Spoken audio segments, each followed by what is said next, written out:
দাবার বোর্ডে যখন দুই দেশের সম্পর্ক আর আইনের লড়াই মুখোমুখি দাঁড়ায়, তখন জয় কার হয়? বাংলাদেশে শেখ হাসিনার বিরুদ্ধে গ্রেফতারি পরোয়ানা জারির পর এবার সবচেয়ে বড় প্রশ্ন, ভারত কি তাকে ফেরত পাঠাবে?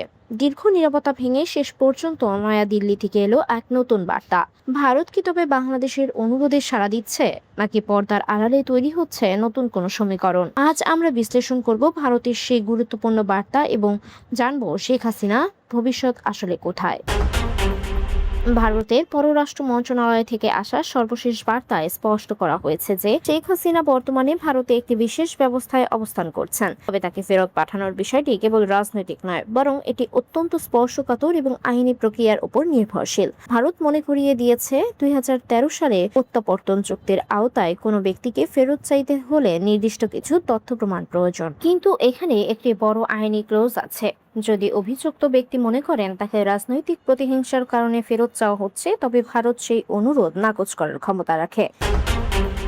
দিল্লির এই কূটনৈতিক ভাষা কি তবে সময় ক্ষেপণের কৌশল, নাকি তারা সত্যি আন্তর্জাতিক আইনের পথে হাঁটতে চায়? অন্যদিকে বাংলাদেশের অন্তর্বর্তীকালীন সরকার এবং ট্রাইব্যুনাল থেকে বারবার বলা হচ্ছে বিচারের স্বার্থে শেখ হাসিনাকে ফেরত আনা হবে। ভারত এই মুহূর্তে একটি উভয় সংকটে আছে।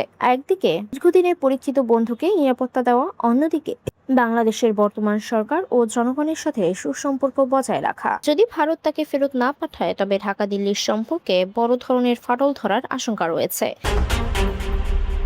আবার ফেরত পাঠালে ভারতের বন্ধুত্বের মর্যাদা ক্ষুণ্ণ হওয়ার ভয়।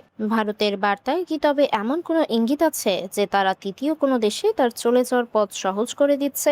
আপনার কি মনে হয়, ভারতের কি উচিত? শেখ হাসিনাকে বাংলাদেশের কাছে হস্তান্তর করা ইস্যুতে দুই দেশের সম্পর্কের ভবিষ্যতে কোন দিকে যাবে বলে আপনি মনে করেন?